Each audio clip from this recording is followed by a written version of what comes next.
I still remember the exact moment, like a freeze frame in my mind. I was standing at the end of the long mahogany conference table, carefully placing a fresh set of acquisition documents into leather binders. The room smelled of polished wood, expensive cologne, and power. The CEO, Nathan Carroll, the man who ran our multinational firm like his personal empire, leaned back in his chair, flashing that signature smug grin. "Mandy," he said, like my name was a punchline. "You're a secretary, not a lawyer. Maybe stick to stapling things, huh?" A few of the executives chuckled. I felt the heat crawl up my neck, but I said nothing. I simply nodded and set the binder down in front of him. I had been at Carl Holdings for 8 years. I started as an admin assistant, but over time, I became something else entirely. The unofficial fixer, the quiet one in the room, who remembered every clause, every date, every clause buried on page 47 of a 500-page contract. But none of that mattered to Nathan. In his eyes, I was furniture, useful, silent, and invisible. The meeting was about the company's biggest acquisition yet, buying out a European logistics firm valued at $90 million. Everyone around the table was practically vibrating with excitement. The deal was set to close in a week, and Nathan, of course, would take all the credit. But as I handed him the contract draft for final review, I couldn't ignore the knot tightening in my chest. "There's something in here you might want legal to double-check," I said quietly, tapping a section near the back. Nathan barely glanced at it. I said, "Leave it." I looked him in the eye. "It's a loophole. Page 312. Subsection D. It technically allows third-party purchase rights under dormant license clauses." Nathan scoffed loud enough for the whole room to hear. "Mandy, please. I have 3 Ivy League lawyers working on this. If they're not worried, I'm not worried, and I don't pay you to think." The room fell silent. Some smirked, some looked away. I nodded again. "Understood, sir." But inside, something shifted. For years, I had accepted the condescending comments, the subtle digs, the glass ceiling pressed firmly against my head. I told myself it was the price of staying in the game. But this moment, this was different. This wasn't just arrogance. It was negligence. And I wasn't going to let it slide. That night, I stayed late at the office, under the pretense of preparing meeting notes. The cleaning crew passed by without a second glance.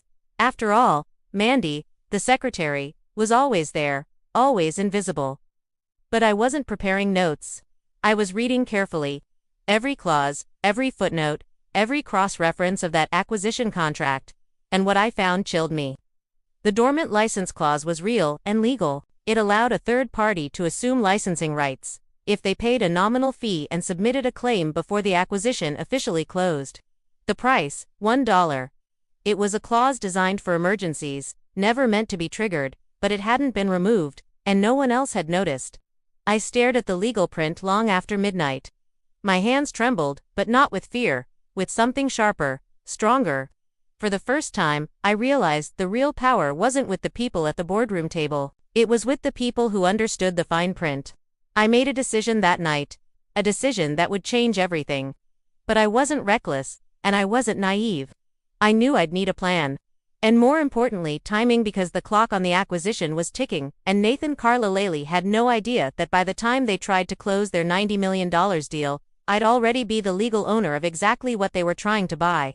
The next morning, the office hummed with its usual rhythm. Coffee brewing, keyboards clacking, small talk flowing like white noise. I sat at my desk outside the executive suite reviewing emails. On the surface, I looked exactly like what they thought I was. The quiet secretary, who didn't make waves, but under my blazer, folded neatly in my bag, sat a signed check for $1 and a printed claim form. I had called in a favor from an old college friend who worked in corporate compliance. She confirmed what I had read. The dormant license clause was binding. Absurd, yes, but binding. It had been left in the original acquisition papers from 20 years ago and carried over with every ownership change. And according to international trade law, if someone submitted a formal claim and payment before a merger's finalization, that person could assume the licensing rights of the company's core logistics software.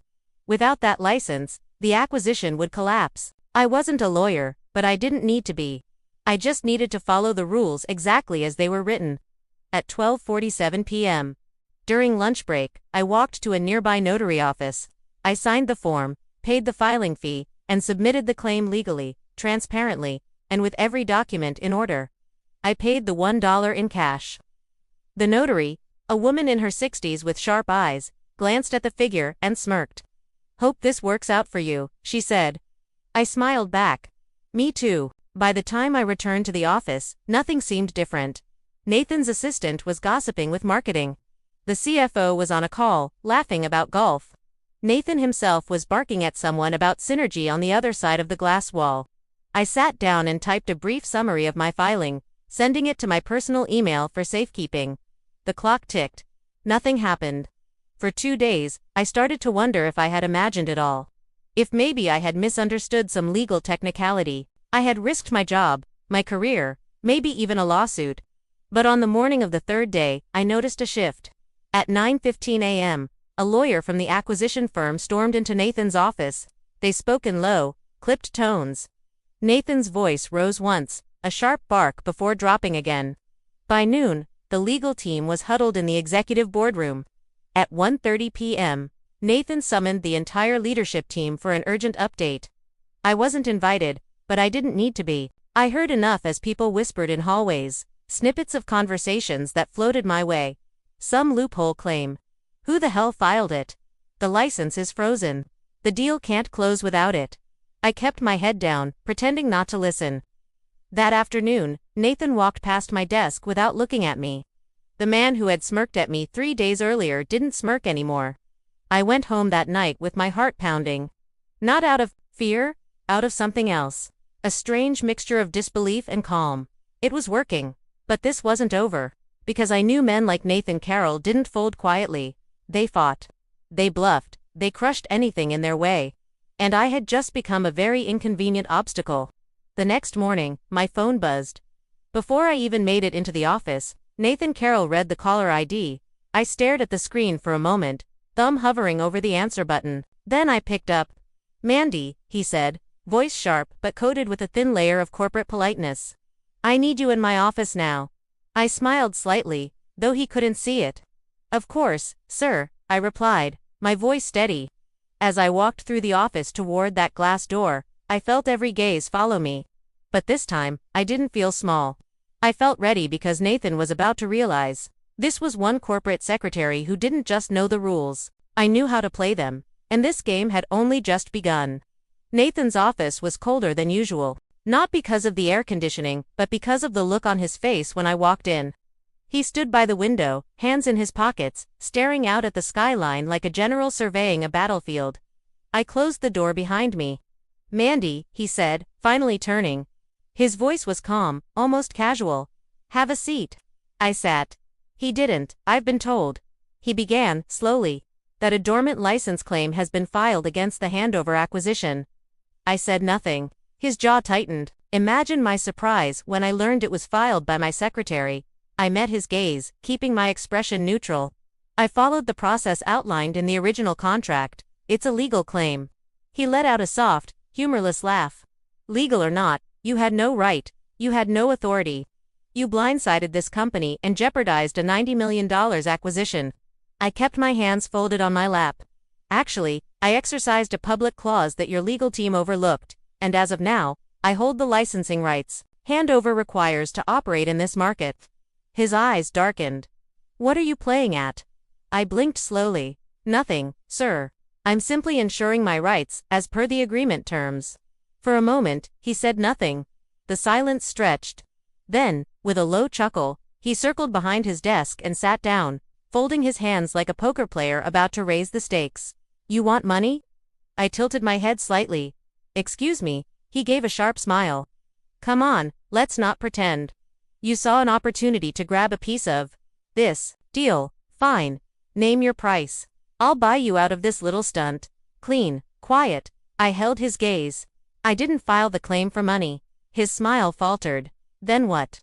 I leaned forward slightly. "I filed it because you dismissed me like I didn't exist. You made a choice to ignore my warning. The same way you ignored every person who was unsitting at this table with a title you respect. I'm not here to negotiate, Nathan. I'm here because this isn't your game to win, by default anymore." For the first time, his confidence wavered. "You realize," he said slowly, "that this will not end well for you." I nodded. I realize it won't end well for you either. We stared at each other in a silent standoff, the air between us razor sharp. Finally, he leaned back in his chair. You'll regret this, Mandy. I gave him a small polite smile. I'll take my chances. I stood and walked to the door. His voice stopped me just as I reached for the handle. You think you're smarter than me? I turned, met his gaze head on. No, Nathan. I think I read the fine print, and then I left. The hours after our confrontation felt surreal. I returned to my desk, heart pounding, acting as if nothing had happened. The office was a sea of hushed voices and darting glances.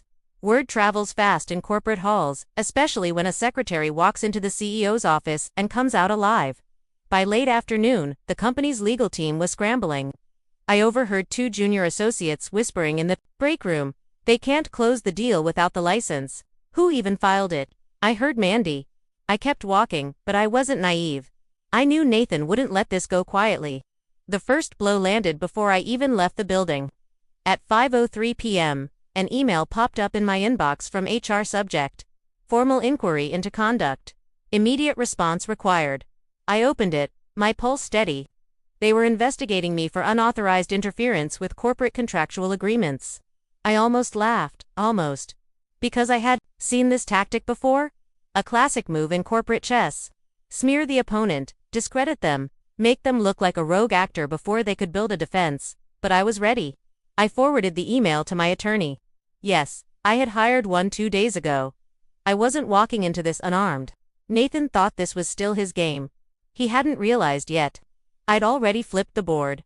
The HR inquiry wasn't a surprise, but what came next was. The next morning, I arrived at the office, early, wanting to stay ahead of whatever Nathan had planned. The first thing I noticed was my computer locked. A red screen blinked back at me. Access restricted. Please contact it. I took a slow breath. At 8:13 a.m., I got called into HR again. 2 people waited for me. One the head of HR and the other a corporate counsel I had never seen before. We've temporarily suspended your system access. The HR director began, folding her hands neatly on the table. Pending investigation into recent concerns raised by the executive office, I nodded calmly. Concerns relating to a lawful documented license claim that I filed personally outside of company resources. A flicker of discomfort crossed her face. We're simply following protocol. I leaned back in my chair. So am I.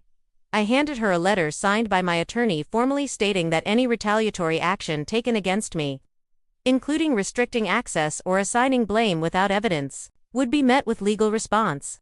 The counsel's lips pressed into a thin line as he read it. Is that a threat, Miss Harris? I met his gaze evenly. Number, it's a fact. We sat in silence. Finally, HR nodded stiffly. We'll review this with our department. I left the office with no access to my system, but with something better, a paper trail. By noon, the whispers had grown louder. I caught fragments in the hallways. HR's on her now. She's finished. Crazy move. I walked past them all, keeping my expression neutral. I knew how this game worked. Nathan was trying to push me out before the board or shareholders got wind of what really happened. If I walked away now, it would confirm every accusation. Unauthorized conduct, insubordination, breach of trust. But I wasn't walking away. At 2 p.m., I met with my attorney in a small cafe 2 blocks from the office.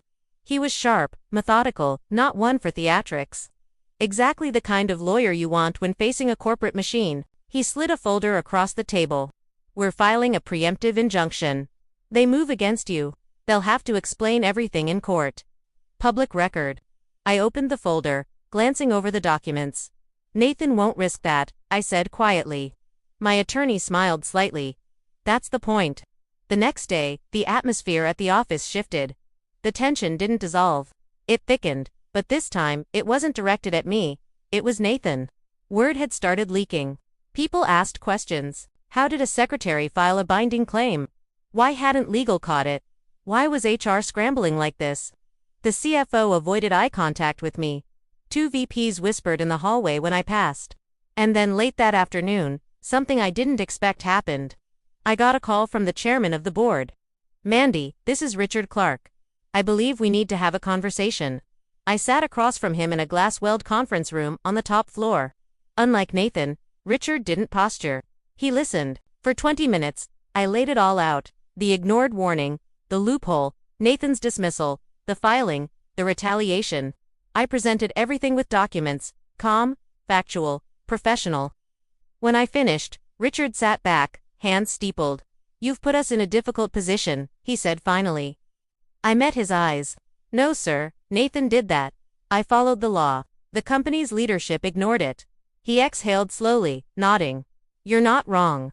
A pause stretched between us. "You've given us a lot to consider," he said. "I'd appreciate it if you didn't speak to the press in the meantime." I gave a small, polite smile. "I'm not looking for headlines, Mr. Clark. I'm looking for accountability." He nodded again, this time slower. "Understood." As I stood to leave, he said quietly, "We'll be in touch." By the time I left the building that night, the office felt like a cracked facade, still standing, but ready to collapse. Nathan thought this was a game of intimidation. But he forgot one thing. You can't intimidate someone who has nothing left to lose and everything left to prove. By Monday morning, the office no longer felt like the same place. It wasn't anything obvious. No sudden announcements, no dramatic firings, but you could sense it in the air, in the clipped conversations, the nervous glances. The corporate ecosystem had shifted. Nathan wasn't holding court like usual. His glass office door, normally wide open, was closed, blinds drawn, and Richard Clark, the chairman, was on site.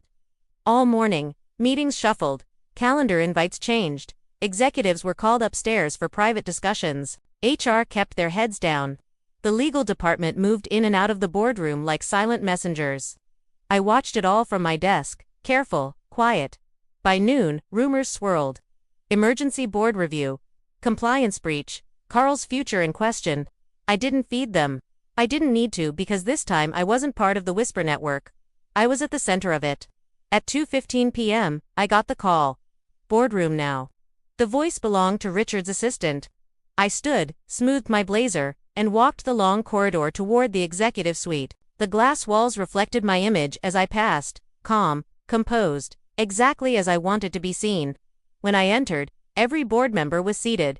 Nathan sat at the far end. His face was tight, jaw clenched, arms crossed over his chest.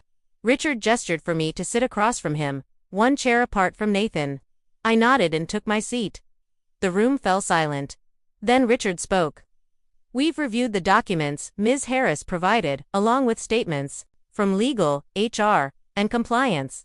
We've also consulted with outside counsel." He looked around the table. A few heads nodded. "This acquisition has been jeopardized by a critical oversight. That much is undeniable. The question before us now is how we handle both the business implications and the internal leadership issues that led us here." A murmur rippled through the board members. Richard turned to me. "Miss Harris, you filed a legal claim as a private individual using your own resources. Is that correct?" "Yes, sir." "Were company resources used?" "No, sir." "Did you act on proprietary information not available in public records?" I shook my head. The clause I acted on was part of the original acquisition agreement, a public document accessible through corporate filings. Richard nodded once. "Thank you." He turned to Nathan. "And you, Mr. Carroll, were made aware of this potential issue prior to the claim being filed." Nathan's jaw tightened. Yes or no?"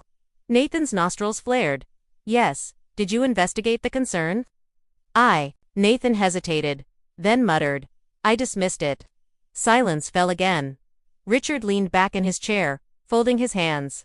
Noted, the next hour was a controlled dismantling.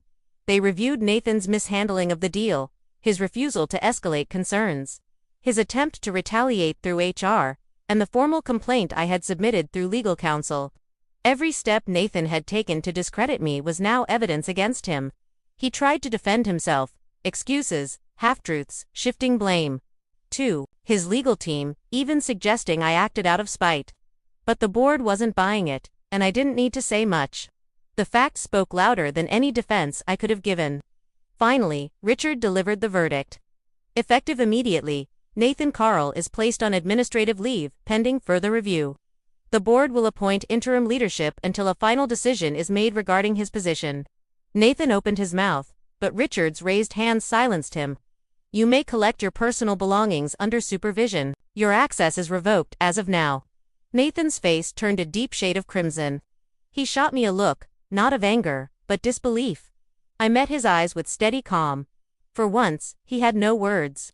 When the board adjourned, Richard pulled me aside. "You handled yourself with professionalism and restraint," he said quietly.